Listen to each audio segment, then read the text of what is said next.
નમસ્કાર મિત્રો, હવે આપણે આગળ એક્ઝામ્પલ જોઈએ. ટીવી બનાવતી એક ફેક્ટરીનું ત્રીજા વર્ષનું ઉત્પાદન 600 ટીવી અને સાતમા વર્ષનું ઉત્પાદન 700 ટીવી છે.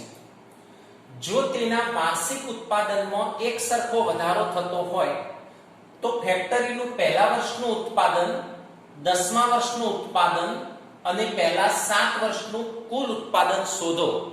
એટલે આપણને અહીં 3 પ્રશ્નો પૂછ્યા છે. નિયમ મુજબ આપણે જે આપેલું હોય એ જ પ્રમાણે શરૂ કરવાનું. તો સૌથી પહેલા અહીં આપેલું છે ત્રીજા વર્ષનું ઉત્પાદન. ત્રીજા વર્ષનું ઉત્પાદન એટલે A3 is equal to 600 અને સાતમા વર્ષનું ઉત્પાદન એટલે A7 કેટલું છે 700 ટીવી. તો ત્રીજા વર્ષનું ઉત્પાદન એટલે A3 600 ટીવી, સાતમા વર્ષનું ઉત્પાદન એટલે A7 700 ટીવી. બસ આપેલાનું સૂત્ર મૂકવાનું. હવે A3 એટલે A plus n-1 into D is equal to 600. પણ અહીંયા 3 છે એટલે n ની જગ્યાએ 3 લખવાના. એ જ સૂત્ર સેમ અહીંયા પણ A plus n-1 into D, પણ અહીંયા n ની જગ્યાએ 7 આપ્યા છે એટલે 7 લખવાના. એટલે A plus 3 માંથી 1 જાય તો 2D is equal to 600. સમીકરણ નંબર 1. અહીંયા A plus 6D સમીકરણ નંબર 2. બે સમીકરણ આવે એટલે આપણે લોપની રીત કરી દેવાની. સમીકરણ 1 માંથી 2 બાદ કરતા સમીકરણો જેમ ઉકેલતા તેમ ઉકેલી દેવાના. A plus 2D is equal to 600, A plus 6D is equal to 700. બાદ કરતો એટલે નિશાનીઓ બદલવાની. A ઉડી જાય, 2D minus 6D એટલે minus 4D, 600 minus 700 એટલે minus 100. બંને બાજુ માઇનસ માઇનસ છે એટલે પ્લસ થઈ જાય. 4 ભાગાકારમાં લઈ જઈએ એટલે D બરાબર 25. આ કિંમત સમીકરણ 1 અથવા 2 માં મૂકી દેવાની. આ કિંમત સમીકરણ 1 માં મૂકતો 2 માં મૂકો તો પણ વાંધો નહીં. A plus 2D is equal to 600 ની અંદર D ની જગ્યાએ 25 મૂકવાના. તો D ની કિંમત 25 મૂકી દીધી એટલે આપણને A plus 50 બરાબર 600. 50 પેલી બાજુ લઈ જઈએ એટલે 600 minus 50 550. એટલે પ્રથમ વર્ષનું ઉત્પાદન 550. આ જે પહેલો પ્રશ્ન છે પહેલા વર્ષનું ઉત્પાદન, પહેલા વર્ષનું ઉત્પાદન એટલે પહેલું પદ A કહેવાય. 550 એટલે પ્રથમ વર્ષનું ઉત્પાદન 550 ટીવી. બીજો પ્રશ્ન છે 10મા વર્ષનું ઉત્પાદન. 10મા વર્ષનું ઉત્પાદન શોધવા માટે A10 શોધવાનું. એટલે આપણે an નું સૂત્ર મૂકવાનું. A plus n-1 into D. 10મા વર્ષનું ઉત્પાદન શોધવાનું છે એટલે n ની જગ્યાએ 10 લખવાના. A ની જગ્યાએ 550, n ની જગ્યાએ 10, D ની જગ્યાએ 25. 9 અને 25 550. 25 ગુણ્યા 9 એટલે 225.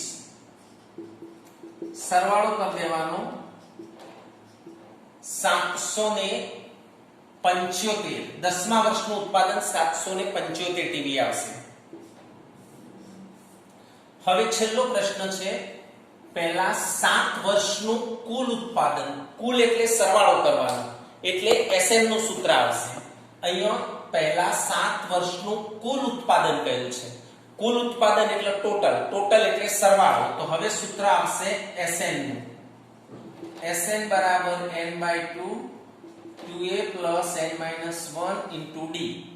કેટલા વર્ષનું જોઈએ છે આપણે? પહેલા 7 વર્ષનું એટલે n ની જગ્યાએ 7 લખવાના.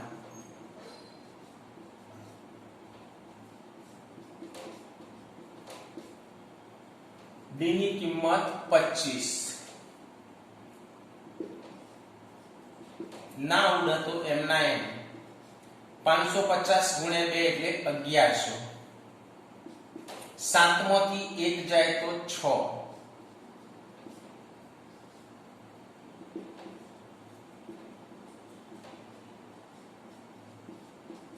25 ગુણ્યા 6 એટલે 150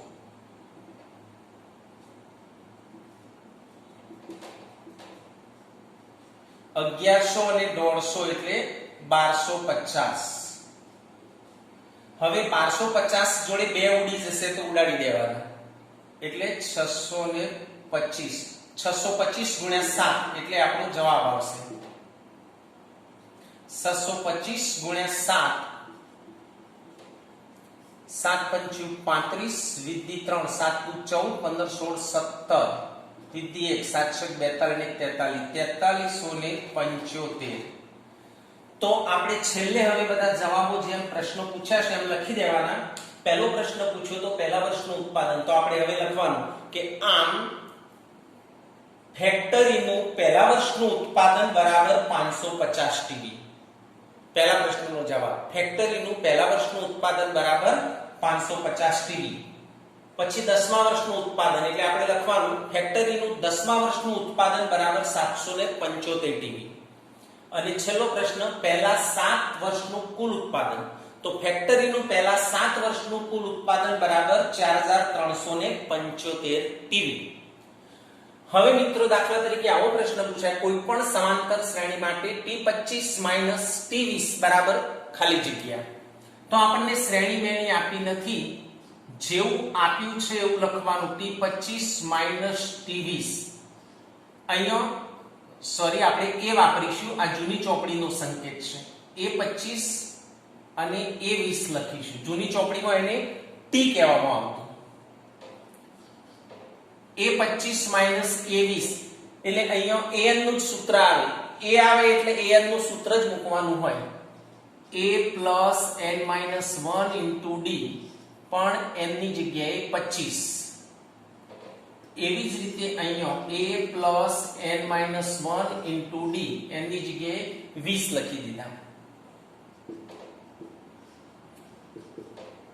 25 માંથી 1 જાય તો 24d 20 માંથી 1 જાય તો 19d કૌંસ છોડ દેવાના એટલે આ નિશાની બદલાઈ જાય કૌંસ છોડીએ એટલે પાછળની નિશાની બદલાય કારણ કે આગળ માઈનસ છે એ ઉડી જશે પ્લસ અને માઈનસ 24d માંથી 19d જાય એટલે 5d જવાબ હવે જો d ની કિંમત આપી હોય તો અહીંયા મૂકી દેવાની ના આપી હોય તો દાખલો પૂરો તો મિત્રો અહીંયા આપણે આ સમાંતર શ્રેણી પ્રકરણ પૂરું કરીએ છીએ તમારે પ્રકરણ 3 જે હતું એના જે કૂટ પ્રશ્નો છે એકમ કસોટી માટે આઈએમપી કૂટ પ્રશ્નો છે પ્રકરણ 3 ની વાત છે ત્રીજા પ્રકરણના દ્વિચલ સુરેખ સમીકરણના એકમ કસોટી માટે આઈએમપી કૂટ પ્રશ્નો સ્વાધ્યાય 3.5 ચોથાનો પહેલો અને ચોથો સ્વાધ્યાય 3.5 ચોથા દાખલાનો પહેલો અને ચોથો કૂટ પ્રશ્ન અને સ્વાધ્યાય 3.6 સ્વાધ્યાય 3.6 ના બીજા દાખલાનો બીજો અને ત્રીજો કૂટ પ્રશ્ન સ્વાધ્યાય 3.5 ચોથાનો પહેલો ચોથો અને સ્વાધ્યાય 3.6 બીજાનો બીજો ત્રીજો આમાંથી કોઈ પણનું સમીકરણ તમને બનાવતો ના આવડે તો કોન્ટેક્ટ કરજો મિત્રો સમીકરણ બન્યા પછી તો તમે કોઈ પણ રીતે ગણી શકો લોપની રીત ક્રેમરની રીત આદેશની રીત એટલે મેઈન સમીકરણ બનાવવાનું છે કોઈ સમીકરણમાં મુશ્કેલી પડે તો કોન્ટેક્ટ કરજો હવે આપણે તમારી એકમ કસોટી પૂરી થયા બાદ પહેલી તારીખથી ફરીથી શરૂ કરીશું ત્યાં સુધી એકમ કસોટીની તૈયારી કરી બરાબર એકમ કસોટી લખજો પહેલી તારીખથી આપણું કામ આગળ વધશે ઓકે